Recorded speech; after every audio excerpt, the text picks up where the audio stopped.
The opinions expressed by the hosts and guests in the show do not necessarily reflect the views of the production company. This show does not endorse anything as the truth. That you will have to judge for yourself.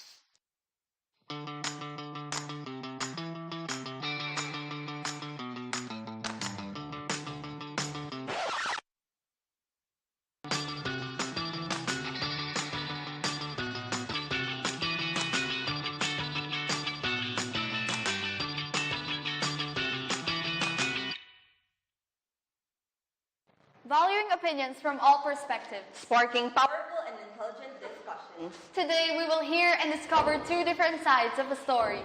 Good morning, Tamashans. I am Gabby, Manabat. And I am Sophia, Amolador. Stay with us and see the bigger picture here on Real Talk. Nakaka-excite ang topic natin for today, di ba, Gabby? That's right, Sophia. At talagang makaka-relate nga ang mga Tamashans dito. Kamakailan lang merong kumalat na picture ng dalawang babae na nakasabit sa jeep sa social media. At umali ito ng samot-saring batikos mula sa ating mga netizens. At dahil dito sumiklab ang pagtatalo tungkol sa chivalry at gender equality, basahin natin ang ilan sa mga komento nila.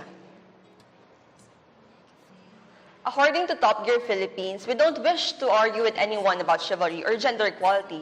We're 100% for gender equality, but we will definitely give up our seat for a lady. It's not being sexist. And according to Adrian Alemania, malay nyo, trip lang nila, haha.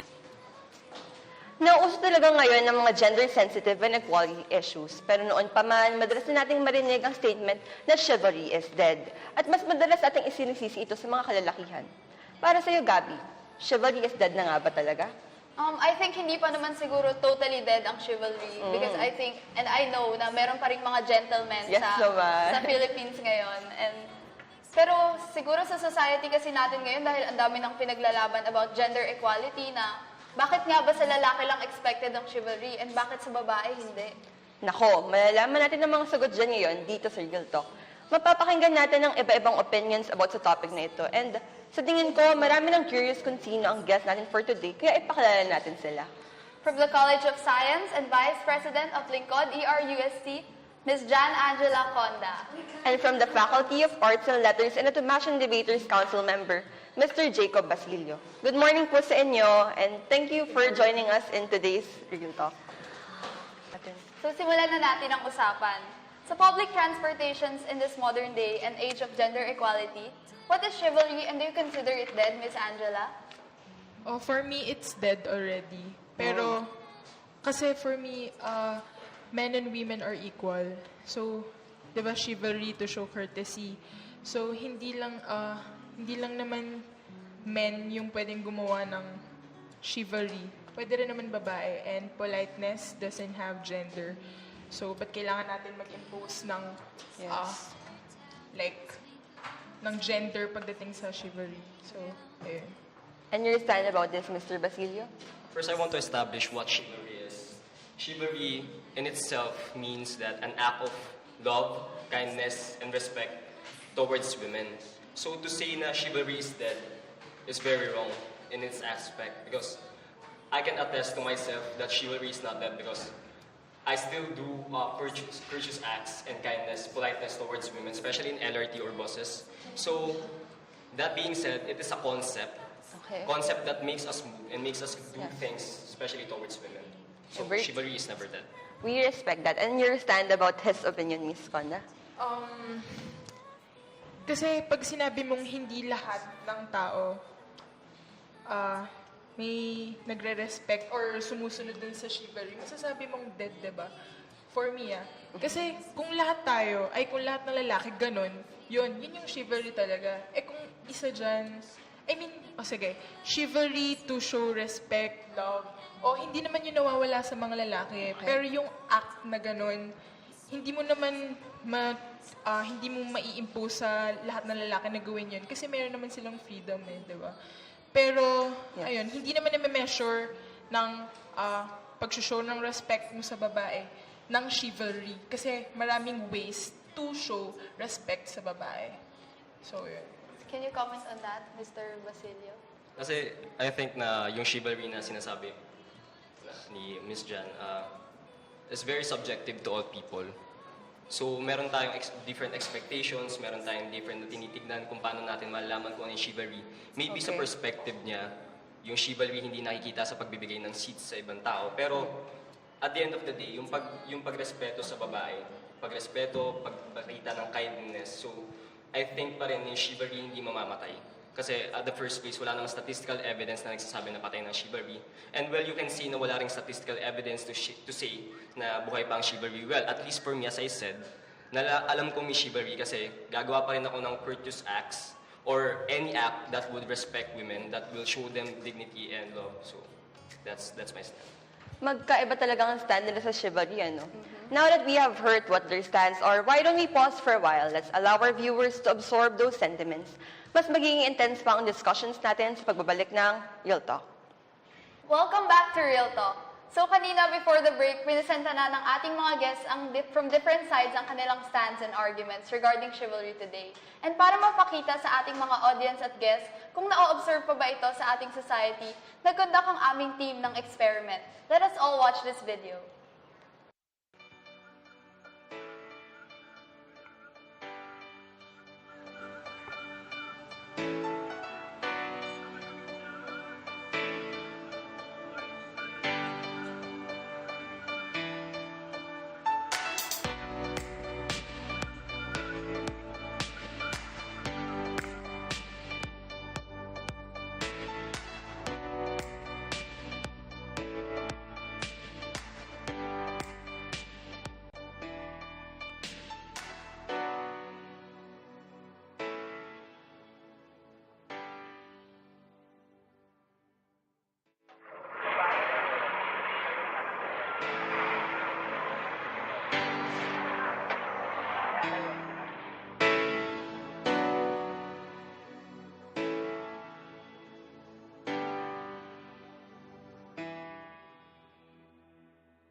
babae yun, mas kailangan na nakaporma talaga yung mga babae.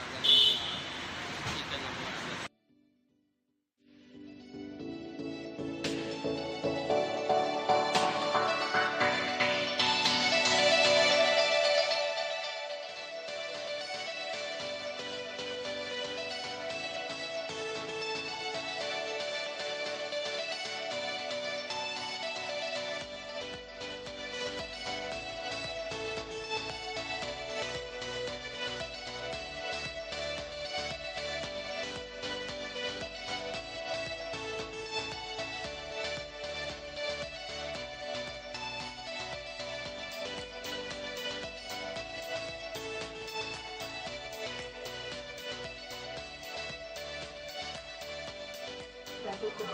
Ang susunod na expression ay ang legislative kumaw.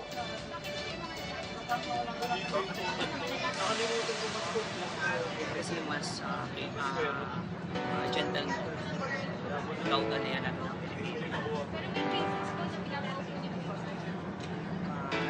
For example, disabled. Tanda sa amin.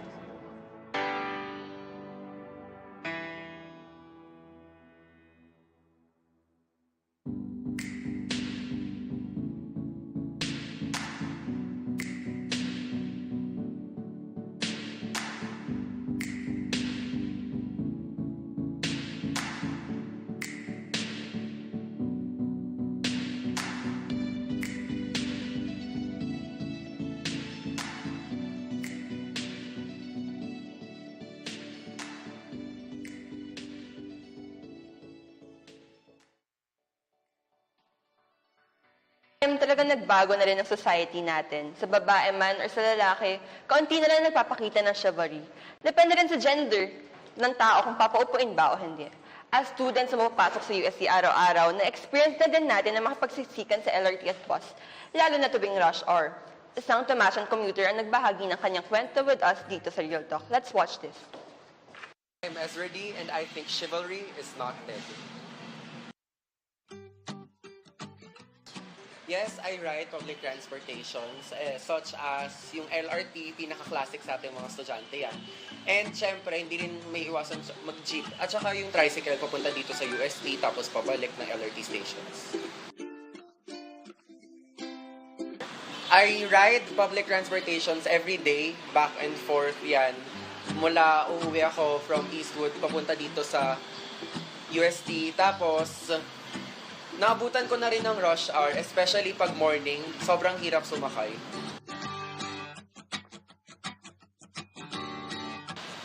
Yung route na dinadaanan ko is yung classic route. Yung route na pinaka-dinadaanan. Siyempre yung LRT line, tapos yung papunta rin sa LRT galing sa amin. And yung travel time ko, depende sa oras ng pag-alis ko sa bahay. Kapag maaga akong malis, kaya siya ng less than 1 hour. Pero kapag naubutan na ako ng 6 a.m., nakaka 2 hours na ako.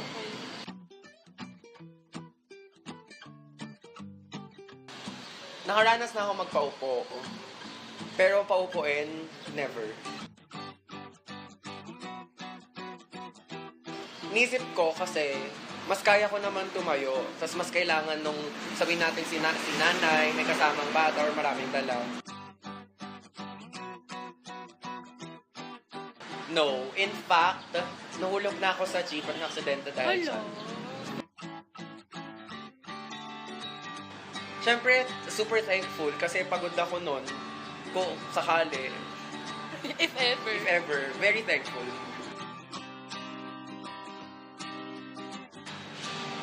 Probably kasi lalaki ako. Second, I'm a teenager. Inisip nila mas kaya ko. So, through those videos, nakita talaga natin yung act of chivalry and yung response din sa chivalry in its purest form, di ba, Gabby? Yes, Sophia. And napanood po natin earlier ang isang stage scenario sa loob ng isang bus at LRT. And we've encountered some different reactions from the members of the public. At nakausap din natin ang ilan sa kanila. Also, somehow, we have met Ezzy and heard his story. Ano po ang masasabi ninyo sa mga napanood ninyo? Miss Angela? For me, tama naman siguro kasi yung mga nangyari sa LRT at yung sabi ni Ezzy. Kasi bilang lalaki nga naman, notion na sila yung malakas. May standard na ganun for lalaki, no? Yun yung nature nila eh. So, yun yung kaugalian nila and based sa mga napapanood or na-experience natin, ganun talaga. Pero yung pino-point out ko lang kasi, hindi lang nakabox yung chivalry sa men na ang mga, kasi yung time natin ngayon, yung modern time natin, yung mga nagagawa ng mga lalaki, nagagawa na rin ng mga babae. So, chivalry, pwede rin sa babae. So, for you po, sinasabi ko. chivalry goes beyond the context of gender, of male. Okay. Opo. And how about you, Mr. Basquilio? Dun sa mga napanood kong videos, natuwa ako na may mga tao pa rin nagpapaupo kasi Yes. this is It's act na. ito yung nagsasabi sa atin, nagpapakita sa ating lahat na buhay pang chivalry. Okay. And either stage siya or yung interview or siguro kung stage man siya, di ba? Hindi rin naman alam na, kaya nga stage, hindi naman alam ng mga passengers na may camera na kailangan nila magpopo. So, I can attest na, or I can conclude na from that sample, magkakaroon ng chivalry sa totoong buhay. Although we need to understand the fact na yung chivalry kasi, meron siyang historical background, di ba? Sa medieval period. So, yung notion na sinasabi ni Miss Jan kanina, talagang kailangan naman ng notion na yun. Na yung mga lalaki talagang magpapaupo sa mga babae. So, I think it is not, hindi naman siya problema kung yung lalaki lang nagpapaupo or kung nakabox yung chivalry para sa lalaki lang na magpapaupo sa babae or magbibigay ng respeto. Pero I think it goes beyond that. So, yung equality na sinasabi natin, men and women are the same, especially now in the contemporary context. Yes. So, kung ano nagagawa ng babae at nagagawa ng lalaki, pareho lang. Pero hindi naman ibig sabihin na dahil kayang gawin ng babae yung nagagawa ng lalaki, mawawala na yung idea, yung ideology na kailangan natin respetuhin pa rin yung babae. So, yung chivalry doesn't affect or it doesn't negatively affect yung gender equality natin. May naalala kong time na laging sinasabi ng mami ko sa kapatid ko na lagi mong paunahin ng mga girls, lagi mong pagbuksan ng pinto. And as a guy, as a boy, tinuruan ka rin ba? Were you also raised to give respect sa kababaihan? Of course, I was taught na kailangan na respetuhin yung babae. Hindi lang dahil dun sa a woman gave birth to you and a man fathered you. Pero, di ba, any opportunity that you can show women that you respect or love them, that you adore them because you came from one, ginagawa ko yun. Hindi lang dahil kinuho sa akin ng magulang ko, dahil parang naturally inclined na ako. Or So naturally it's inclined ingrained in you? Siguro dahil rin sa pagpapalaki sa akin, Okay. pero siguro dahil sa culture, pero kahit siguro naman nasa iba tayong culture, we have a natural inclination to do what is good and what is wrong, and to know what is good and bad, diba? So I think it's just good and it's just better for us to give or to offer seats to women, especially in public transportations na ayun yung topic na. Miss Angela, have you personally experienced an act of chivalry in the context of transportation? Nakaranas na akong paupuin. Lalo na kasi, nagdo-dorm na kasi ako ngayon. Before, so, nagko-commute ako back and forth. So, yun yung reason ko ba't ako nag-dorm. Kasi sobrang hassle and hanggang 7 p.m. yung class. Tapos, stress ka na, sobrang haggard. Tapos, nakaranas naman ako nung papaupuin ka ng mga guys. And how did you feel about that po? Siyempre, masaya. Lalo na yung ganun yung feeling mo na sobrang stressed ka na, tapos papaupuin ka pa. So, na-feel kong, Chivalry talaga.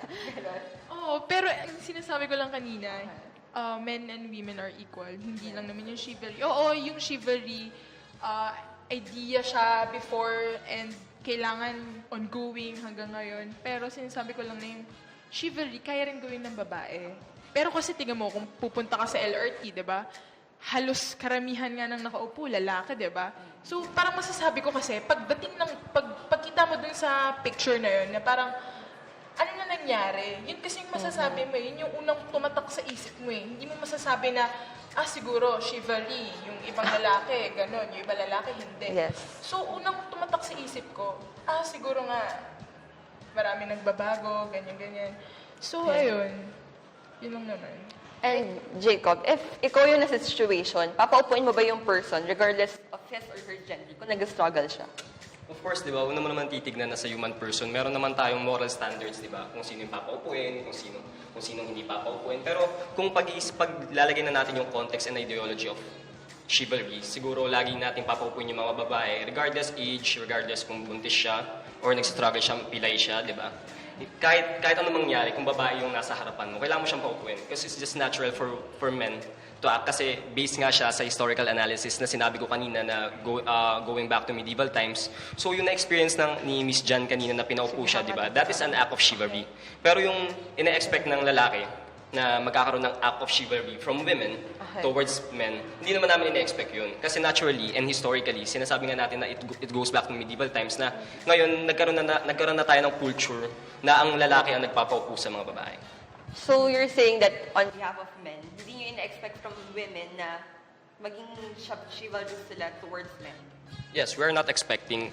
And it's not saying na because we are the stronger sex. If anything, we offer our seats to women because we think that they are the better sex. Okay. Na they are higher than higher than us as beings, as human persons. So, yung pagbibigay namin ng offer seats, it doesn't signify na you're weaker, na hindi ka sanay tumayo. It just shows respect to women. Na-flatter ako dun sa sinabi ni Yes. Jacob na we are the better sex. So, hanga talaga ako sa mga discussions ng mga guests natin today. Talagang with conviction yung pagbabato nila ng arguments and opinions. And ramdam ko na mas lalalim pa ang diskusyon sa pagpapatuloy ng ating show. Kaya para din makapagpahinga ang ating mga guests, let's take a short time out. Real Talk will be back after this break.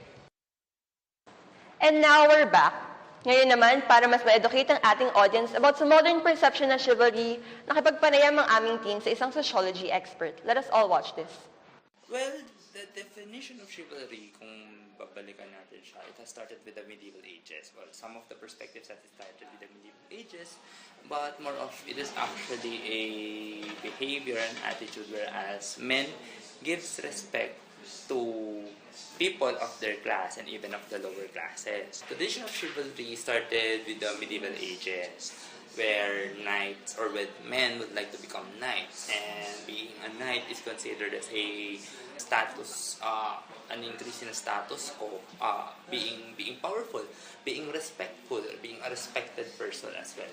Chivalry is the respect to other people or even your co-commuters, kasi sabihin natin as a co-commuter, when you give up your seat, it's already considered chivalrous. When you allow others to alight a vehicle first. So as long as you put others before yourself, regardless of the social status, the age, the gender, the sexuality, that can be considered chivalrous because you are in service of other people. Feminism is not just about being women first, it is more about everyone equal. So are men obligated to give their seats? Are men obligated to give their seats to women? I don't think so. What if kung mas malakas pa, mas maganda pa yung tuhod, mas maganda pa yung health condition ng babae kesa dun sa lalaki? Like I myself, I have a knee condition. There's someone who needs my seat, pero other than me, for example, pregnant women, or anyone who's carrying a child, an older person, or someone who carrying a lot of bags. So, it's more of depends on the needs. Is feminism only a fight for rulership of women? No. That's the one of the wrong assumption of feminism, that women should overthrow the men. If women would like to overthrow the men, that's still considered sexism. Whereas sexism is kailangan mas mataas ang isang gender or mas mataas ang sex ng isa kesa sa isa. Kung sabihin natin, feminism is more of the understanding of all sexes, all gender, that everything has to be considered equal, that even men have power, that even men have limitations as well, that even men can be abused as well, undergo some mental, cognitive, psychological problems as well, that at one point when men have these problems, they tend to look, or the society will look at it as being too soft, being too feminine, or when men considers them or put into a position that they are being underpowered or overpowered by other people, sasabihin, why don't you grow some balls, or why don't you use your backbone? It is more of the assumption that women should be should be provided with their seats first than with men. Kasi nga, pumapasok pa rin sila sa idea na mas kailangan nilang maupo. Siguro nandun nga sa assumption, basic assumption, or the value system na we have to respect the women. So, ganun ba? Yun na ba ang tingin ng, is that the way respect is limited to, napapaupuin mo lang yung babae? When you respect other people, that's equality. When you do not overstep their boundaries or their rights, or you do not break the law, that's still considered as equality. Is it equality when you allow a woman to be seated? Possible. But it's more of the respect, the value. Do you still follow your value system? That's still equality. Hello to Sir Peter Louis Pinlac. If you're watching this, thank you po for your expert opinion. So Jacob, after listening to that, were your opinions changed or affected? Hindi nagbago yung opinion ko about chivalry. And yung chivalry is still alive and kicking. So at the end of the day, chivalry, let's vote for chivalry. Okay. And how about you, Miss Angela? Hindi pa rin nagbago. Katulad ng sinabi ni Sir, chivalry to show respect. Hindi lang kahit sino kayang gawin yon, and assumption lang yung, kasi yung babae yung mas nangangailangan makaupo. Pero it doesn't mean na hindi, yun lang yung way para to show respect. Okay. Thank you. Iba-iba talaga yung opinions nila, no? Pero it can be understood din naman kasi iba-iba rin yung prinsipyo nila sa buhay. That's right, Sophia. Kaya naman pasalamatan na natin ang ating guest. Thank you so much for being here with us, Mr. Thank you, Ms. Jacob Conda. and Thank you, Miss Conda.